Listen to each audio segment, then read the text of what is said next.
Hello, and welcome to the Beautiful AI Podcast, brought to you by Perfect Corp, the leading provider of AI and AR solutions in the world of beauty and fashion. This podcast explores the many ways AI innovation is enhancing the lives of consumers and creating a more beautiful world. Join our host, technology thought leader Wayne Liu, as he talks with industry leaders about the AI innovations influencing the world today. If you're interested in learning more about the transformative impact of AI, keep listening. Welcome to the Beautiful AI Podcast. This is where technology meets beauty. Okay, I'm your host, Wayne Liu. I'm the president and the chief growth officer of a Perfect Corp. So today, I'm very happy to invite Raheel Khan, which is someone who I really admire. So we will talk about lots of things, right? Especially on the AI. And then I don't run the script, okay? And also I cannot see. I don't have this fancy glasses like Adam. So I'll just put this away. We'll do this more like an improv. Okay, so first, Raheel, thank you. And then I think you have a very interesting career. So just same as me. So we start as engineer, right? Yeah. So you are Chemical engineer. chemical engineer. So I'm an electrical engineer. We end up in the beauty. That's Okay, right. so that's what a fantastic the journey. You've been in the Estée Lauder for like 10 years? 10 years now, yeah. And then you're 10. That's 10, yes, another 10 years. So it's interesting. And then the interesting here is actually your title. I just recently you get the head of AI. Prior to, you also have a foresight and intelligent. Yeah. It sounds like FB. That was the idea. Yes, that's the idea. So tell us more about your journey as a staff from engineer and getting to the company. Yeah, no, absolutely. First of all, thank you for having me, and excited to have this conversation. I admire you and your company a lot as well, so I'm sure we'll talk a lot about AI and beauty and everything else. So, so I guess first of all, Estée Lauder Companies. So we're a portfolio of brands in prestige beauty. We have amazing brands like MAC, Clinique, Jo Malone, La Mer, just to name a few, and all in prestige beauty. So that's a little bit about Estée Lauder Companies for those who may not know. So my journey, I guess I'll talk about what I'm doing now, and I can then talk about the journey, because you had like sort of 2 or 3 questions in there, so to break it out. So, I'm fortunate to have an amazing team of people who are in consumer insight, strategy, and really the job is to nurture the unique equities of each brand, because we are a portfolio of brands and we all compete in the same market. And so what my team does is ensures that we are coordinated and that we're building on the equities of each brand, right? So that's sort of thing one.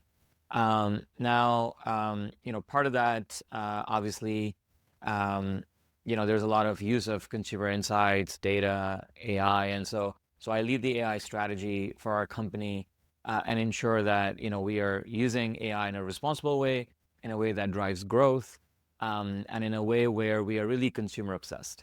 So, and we'll talk a lot more about that in the time that we have. Now, my journey, right? So, I actually, as Wayne mentioned, chemical engineer, and I actually came to lead the innovation strategy for our company. In beauty, as we saw from the presentation just before, we have an amazing consumer, and innovation is really important in our industry. About 25% of our industry's growth is dependent on innovation. So anyway, I came to lead innovation strategy for the company. And what I was fascinated about when I joined the company was the creativity that I saw in the Estée Lauder Companies, right? Amazing creativity, amazing imagination. There are people who dream in our company and they envision the future.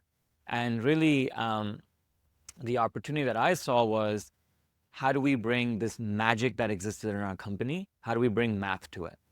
And by math, I really mean consumer insights, strategy, analytics that can focus that creativity to where it matters for our consumers. And I think just to give advice to folks here, right, like this idea of math and magic working together is extremely important in every company, in every industry. So I started, leading innovation strategy, and I got the opportunity, therefore, then to build the category strategy for our company, which was a lot about thinking, how do we drive coordination?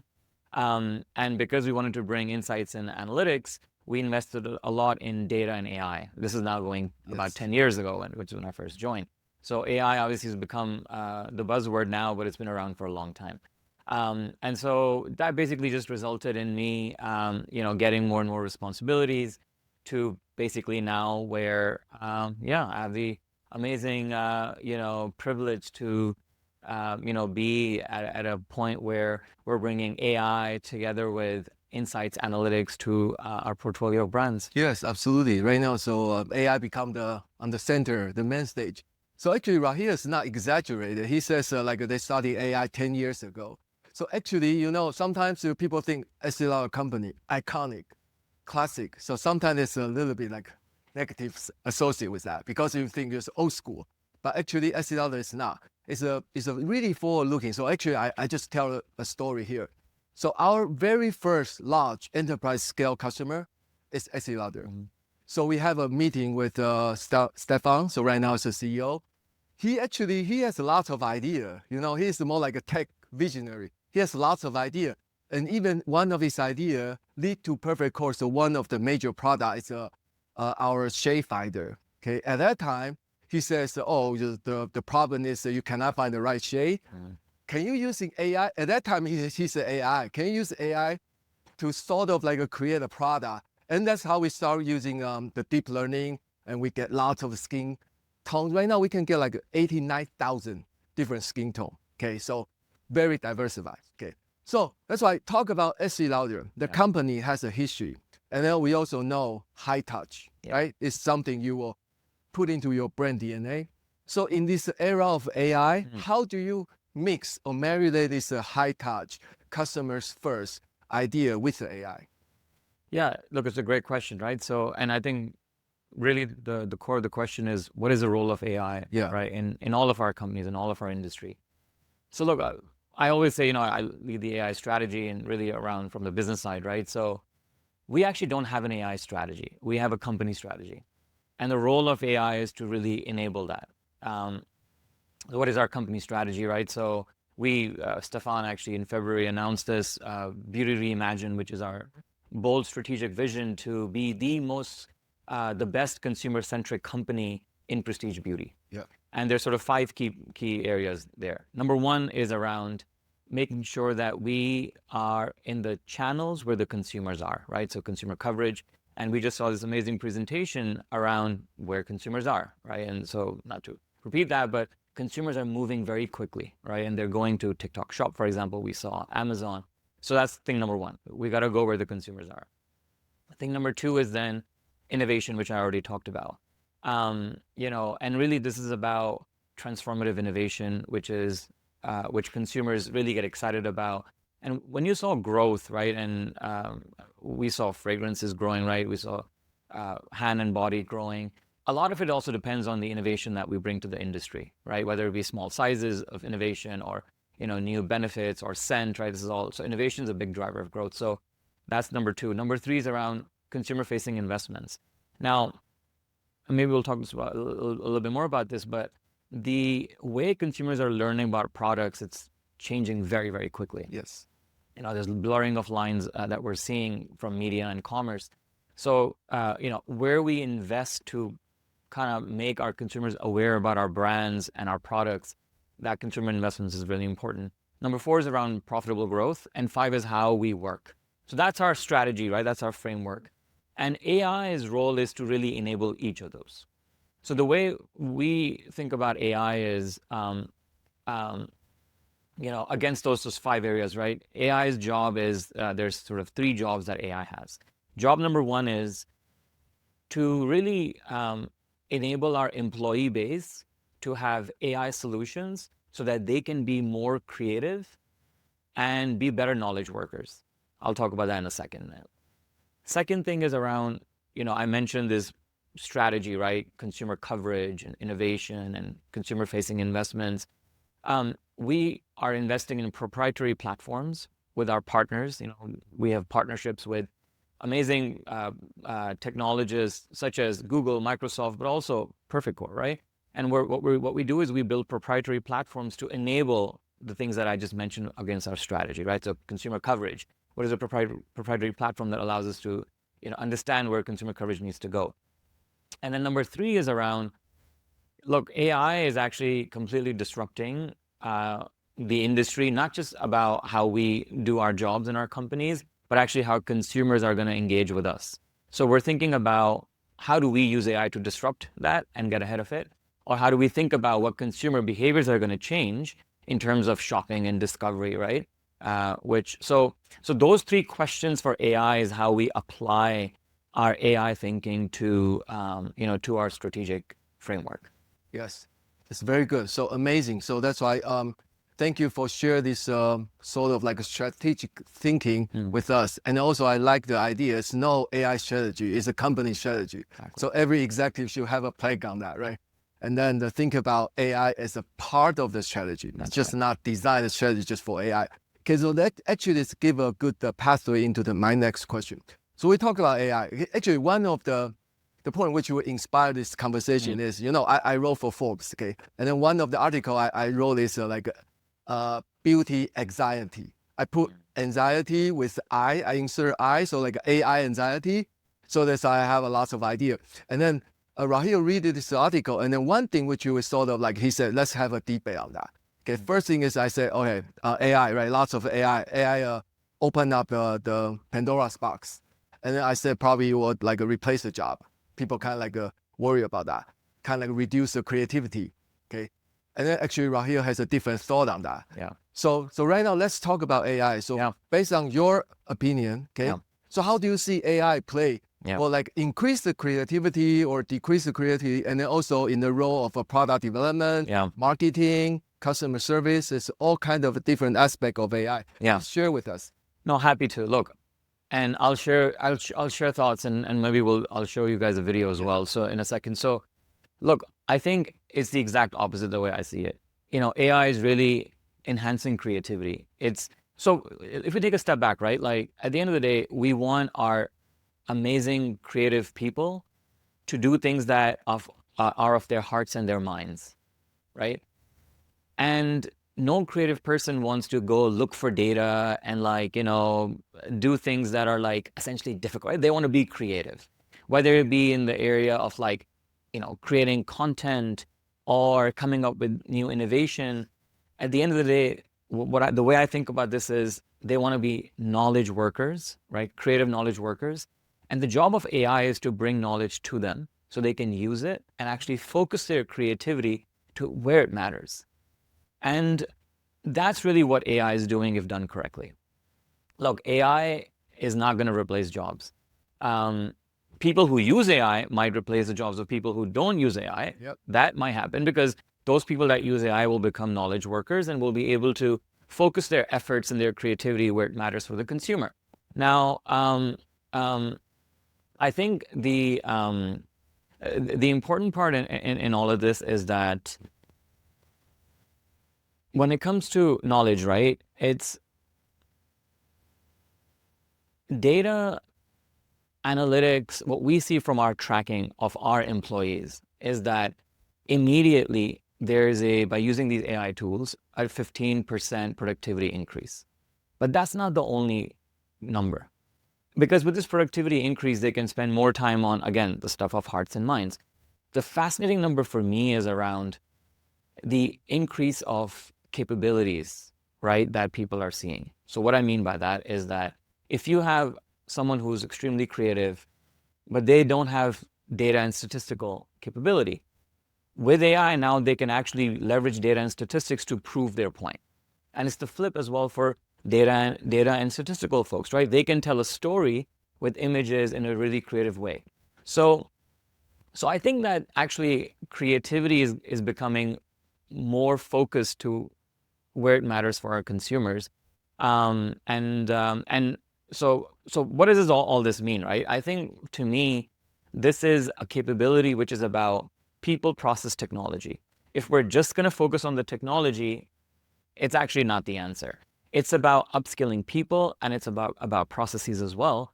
And what we'll do is maybe we'll show you a video. Sure.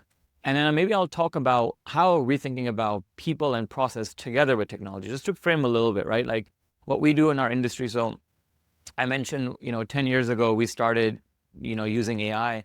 One of the primary uses for AI was around social sensing of kind of social sentiment of consumers, right? What are the trends on social media? What are the trends on TikTok? What are the trends on Instagram? And what we wanted to do was to basically understand those trends so that we have real-time information on what's trending for our consumers. Question number one. Question number two is then we have 80 years of data in our company, right? And that's really where we have a proprietary advantage versus our indie players. And this data is about ingredients, products that we've launched in the past, claims. The question is, can we match the trends that are happening on TikTok or Instagram or wherever with the products? Can AI match those? And then can we then, once we match it, actually create marketing content as a starting point, right? And so we actually have done that. And so what we'll show you I'll show you here now is that this is part of our proprietary platform, right? Where we have a strategy to meet the consumer where they are, speak to the consumer with relevancy, and invest our consumer investments, where essentially they will learn about our products and actually it will appeal to them.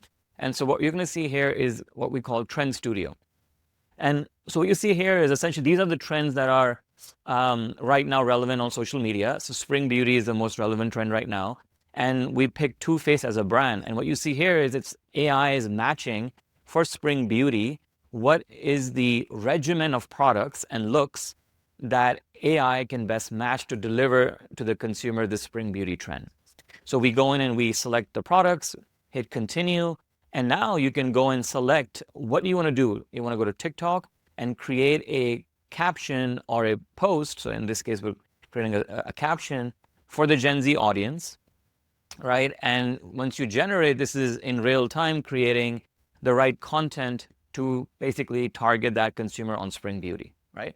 So this is just an example of how, it brings the knowledge to, our amazing people. And now from here, the idea isn't to just like post this, right? The idea is actually to get our creativity, our people to now build on top of that. If you're interested in this conversation and want to learn more about AI solutions for your business, consider booking a demo with Perfect Corp at www.perfectcorp.com/business. Contact us today and see how our selection of AI and AR solutions can take your business to new heights. Now, back to the episode. So basically, what you say here is AI is not going to replace people. AI will going to bootstrapping like your capability and probably augment it and become like a the superhuman, right? So this kind of next idea. But the people that's now using AI probably has running a risk of get a little bit outdated. So since we talk about AI, and thank you for showing us this proprietary platform which you design. I mean the Estée Lauder Company design. So let's Many talk people about, in the room actually designed it. Yes. Call out Sasha and King, so a couple of the folks who are amazing here. Amazing, yes. So from this proprietary AI tool from the beauty company is pretty amazing. Okay, so then we talk about AI. So right now it's a lot of AI. We from generative AI, right now we become a agentic AI, right? AI agent. So among all these AI tools, what you see, like from your perspective, what's the most amazing or probably most promising AI trend in the future or now? Yeah, look, I think, what's interesting about AI is the reason why we have amazing partnerships with people who are essentially at the cutting edge of AI, right? i.e. Microsoft, Google, OpenAI, is because we see not what's available today, but what's available 6 months and a year from now. With AI, actually, the puck is moving and you got to develop whatever you're developing for what is going to be a year from now. Because if you develop it for the now, it's going to change by the time, 6 months comes, So obviously, agentic AI is something that we're seeing. Agentic AI, the way I think about this is agentic AI, which is basically, it is an agent that you can use for your jobs, right? Let's say if trends is something that is important for you to do your job, and you can go and you can ask the agent, and we have the solution right now, to go and search all the social media platforms for a topic like, and actually this is a real example here, Too Faced launched a mascara recently, about a couple of months ago, called Ribbon Wrapped Mascara. And in this Ribbon Wrapped Mascara, the story is, it's very interesting actually. is that our plan was to use AI all through the process of creating the campaign. Amazing new mascara. We wanted to create a campaign. And so I'm going to talk you through like 3 or 4 steps where we embedded AI into the process. Step 1 was, what is the conversation that consumers are having on social media by demographic and ethnicity on tubing? So we have an AI agent, right, which basically goes and it searches for all the discourse on social media, and it gives you, okay, like when it comes to tubing, young consumers are talking about lightweight lashes. Yes. Right? You know, I don't want to say young and old, but anyway, you guys get my point, right? They cut it, do post-processing. Yeah. Different consumers have different needs, right? Yes. And so we said, okay, great. We have consumer insights now, which is real time on the discourse happening on tubing, right? Which is what the big idea is for this mascara. So then what we did is we have like custom GPTs that we train for our brands, for brand tone and voice, and for all the basically, what the innovation is about. And we used AI to basically create the concept for, what is it that we want to talk about based on the social discourse insights that we got, based on the innovation, right, based on the brand tone and voice. And it actually created, a script for us for the concept. Then we took that and we used, we have partnership with Adobe because they've trained all of our images on Adobe Firefly. And so we have the ability to create images in real time. And so we basically use Adobe to then create, the images for what the script was. And then we did some post-production sort of editing. And essentially, the punchline here is that we created a campaign in under 3 weeks, from start to end. This would have taken us months and lots of money as well, right? So, so really, this is about, from a metric standpoint, increase of speed, better quality, right? As well as potentially, reduced like waste of sort of cost, right? Like which gets, right. So this ribbon wrap mascara now is, if you look at the campaigns on social media, it's actually AI supported, AI backed. So I think for me, what I see, I kind of give you this long example of the process and the people. And what's fascinating is that in this 3 weeks, right, we had the brand president, the head of creative, the head of marketing, the product development person, actually people who were in this room together. And in 3, right? So it wasn't like a handover of things, which we typically have done in the past. It was actually co-creation altogether. And all the best ideas, no matter where they're from, right, they're all coming together. And you're moving now to create a campaign which is more relevant. So that's a little bit of agentic world within how we do our jobs. Now, there's also an agentic world to maybe how consumers are going to engage with us. But I'll maybe stop here and let you comment. Leave it to us. Yeah. On the consumer side. Yeah, so I guess thank you for sharing this process, because it's really important, because when people see that, they didn't see this all the AI working behind the scene. That's right. Actually, you see, everything speed up. So that's why all these companies need to shorten the shipping from 7 days to 7 hours. That's right. Because everything speed up. So by this trend, I don't believe we can stop AI, right? Mm-hmm. And then it's not reversible. Mm-hmm. We can only embrace them to have, as I said, part of the AI's strategy. So from your perspective, because AI also is shaping the beauty is happening now, right? So what you foresee, okay, in the next, usually we ask this question in the next 3-5 years, but for the AI time frame, 3-5 years is like forever. So I'll say in the next, probably in a year or 2, what you foresee this AI create this profound impact on this the beauty industry? Yeah, look, great question, and we obviously think about this a lot, talk about this a lot internally, and I'll share a point of view, right? So we saw the previous presentation, and the channels in that presentation were actually brand new, right? Like TikTok, Amazon, like in beauty, that these are not the growing channels, right? Historically, if you look at the long horizon.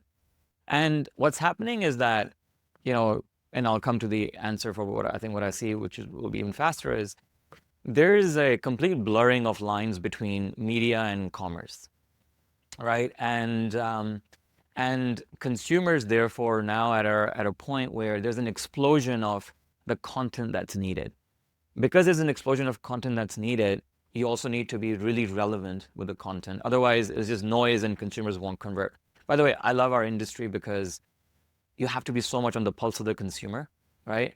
And in our industry, I don't know if you guys know this, I'm sure you guys know this because you guys are from the industry, but 70% of consumers in a brand are actually new to the brand. Our industry growth is dependent on new consumer appeal. It's, yes, replenishment is there and repeat is there, and we heard earlier, but the job is to continue to bring new consumers in. Now, obviously, at some point you're going to run out of consumers, but the point is that who was new 3 years ago, right, becomes new again in the last year. So now you need to be able to appeal to consumers all the time.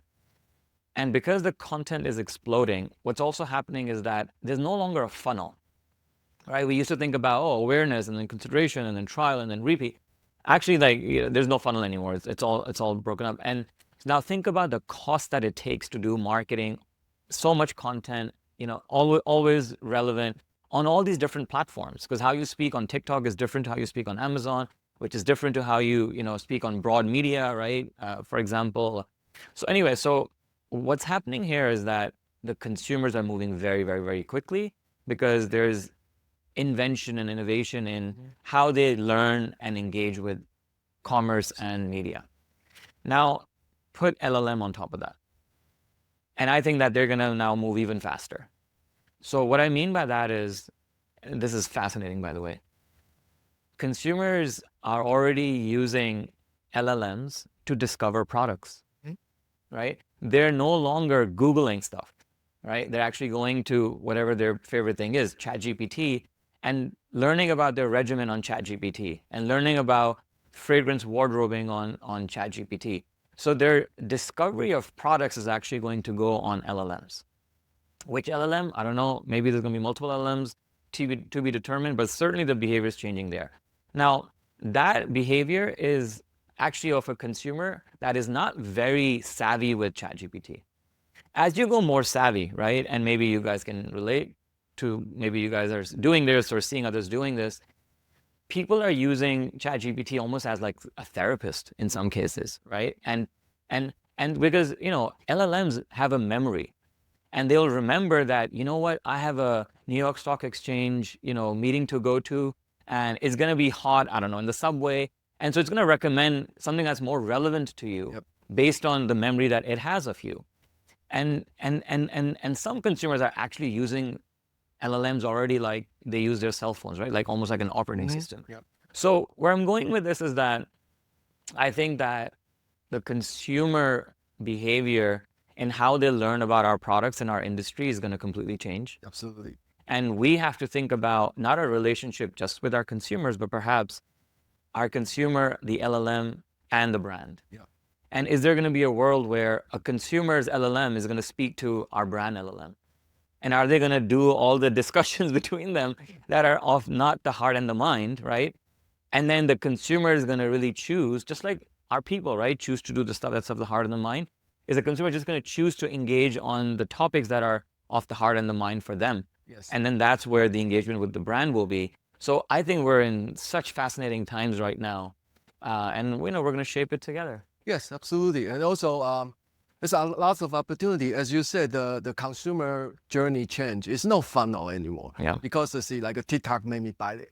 And then it's not search on Google, search on LLM. So everything start changing. It used to be like a linear, right? Linear funnel. Right now become dynamic. And it's not 2D, it's a 3D. And also probably like a 4th dimension. And also, there's lots of uncertainty because what happened is you don't know what will happen.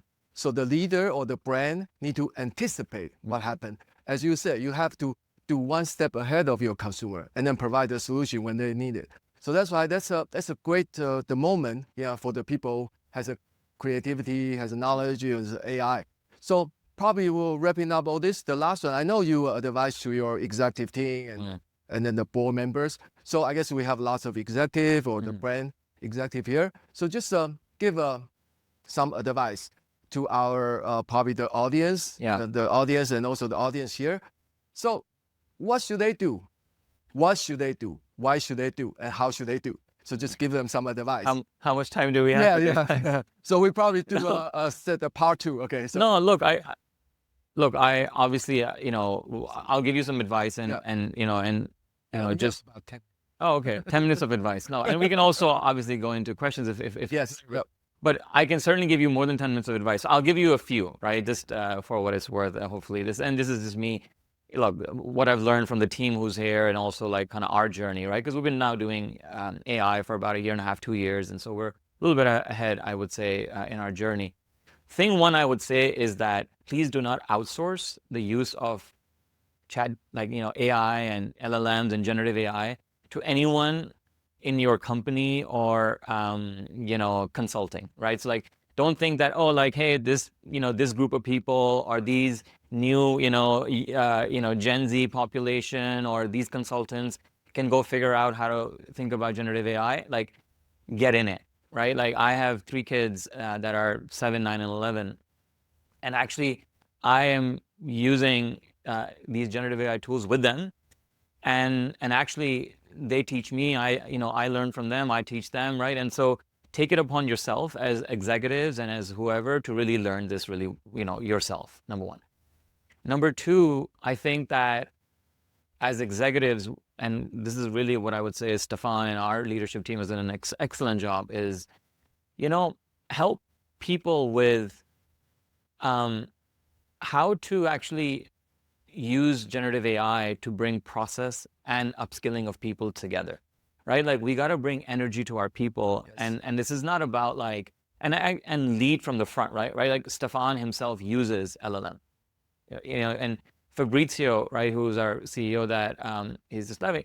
I had spent, hours with him one-on-one, him and I just working through and thinking about how to use generative AI, right? So that's thing number 2, which is lead from the front, right? Thing number 3, and maybe this is all just connected, is that when it comes to generative AI, it's interesting to me that, even when I engage with my kids, it's not about the answers people know, right? Like, think about universities and companies. We bonus our people and promote our people based on if they know answers to stuff, right? Like, we just heard this presentation, and if you know these answers, you'll get promoted, right? Because you can make right decisions.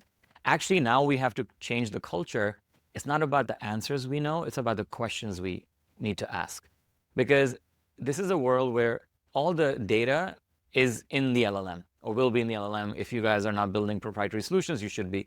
But anyway, right? Now the question is, now we already had questions coming up, right? And you guys asked some great questions around, well, why is, hand cream growing? Now, if you ask an LLM that question, that could be an interesting answer. So my point here is that there's an art of asking questions. Yep. And I would say that as you start using it, think about this art of asking questions. Number 3, I feel like I keep going on the advice. Yeah, just one more. Okay. I guess the last piece of advice I would give to this room is that,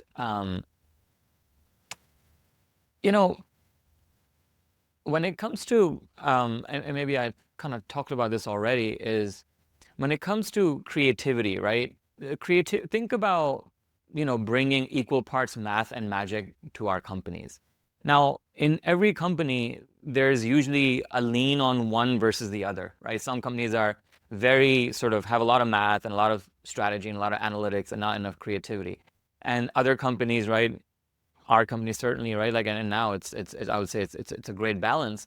But I think that this symbiotic relationship of math and magic is extremely important.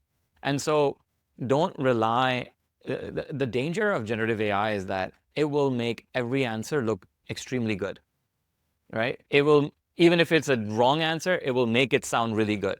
So we have to have people in there that really know what they're experts in their area, right? You have to be able to know by reading a concept, no, this actually sucks, even though, right, it sounds great, but actually it sucks because they've been trained that way.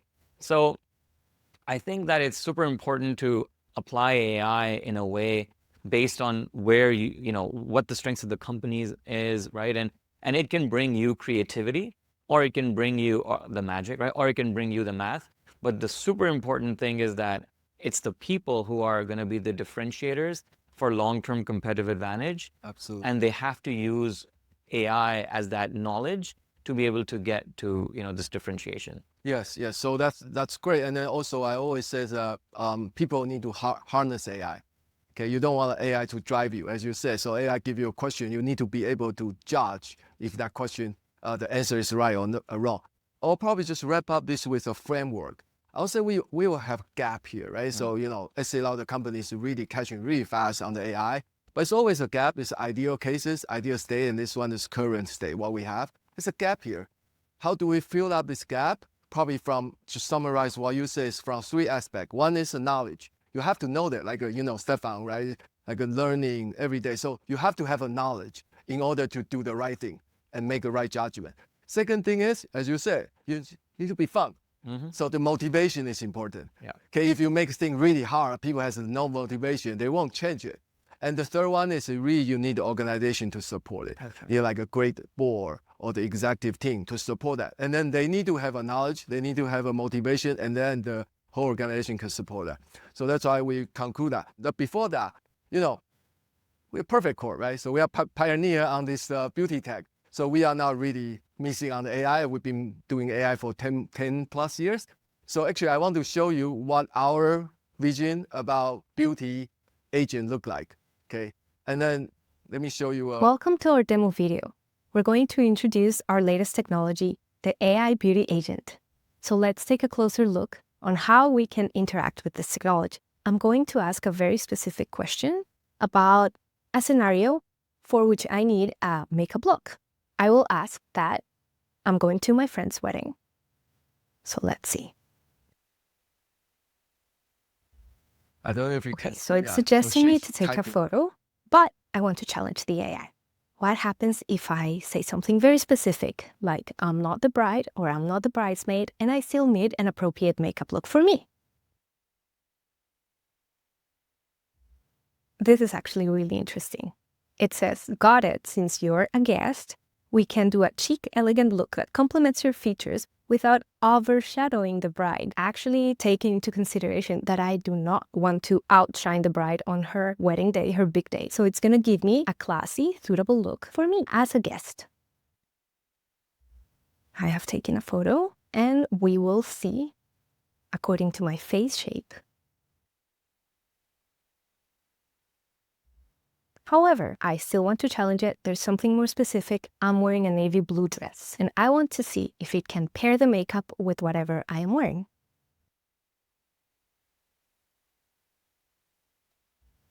It's even complementing my dress choice. I like that. And it has given me some very elegant choices, which I will try one of them. So it really allows me to see what the makeup looks like on my face, which is great. And I will ask if it can give me a step-by-step to apply the makeup. Yes. The last one is teaching. It really gets the information, and it's once more reassuring me that it's giving me answers for my navy blue dress. I can actually have a tutorial once I try on the makeup. Something great about it is also that I can pause the tutorial, because sometimes I would like to just. Yeah, so that's probably Right. to give you a preview of, and then this one is exactly what you said, because we actually leverage LLM. So we don't need to like respin the wheel to create the LLM. It's not our job. So we leverage the open AIs, and then also with our knowledge, like working with all this beauty brand for so many years, 800 something beauty brand, and then we create a rack. Okay, so we create a rack, make sure it's reduce the hallucination. So that's how we do it. So actually, this one can we expand it to hair, skin, so it become like a full function beauty agent. So that's our idea, and actually it's launched, right? So it's a commercial launch. So if we work with some, yeah. So if we work with a brand, so we can actually train with your data. So it's more like a connection, right? So the agent talk to agent. So this one is more like a beyond it's just a one way. It's an agent talking to agent. So that's become a more like an autonomous process. Okay. So thank you for listening to tune into the Beautiful AI podcast. So please, if you like this content for today, please subscribe this Beautiful AI. We are distributed in Spotify, Apple, and then YouTube. Okay, and then until next episode, stay discovery, stay fighting. So welcome, and then I hope to see you in the next episode. Thank you. Thank you, Wayne. We hope you enjoyed listening to the Beautiful AI podcast. To continue exploring the world of beautiful AI and technology innovation, subscribe to the podcast on Spotify and Apple Podcasts, and be sure to join us for our next episode.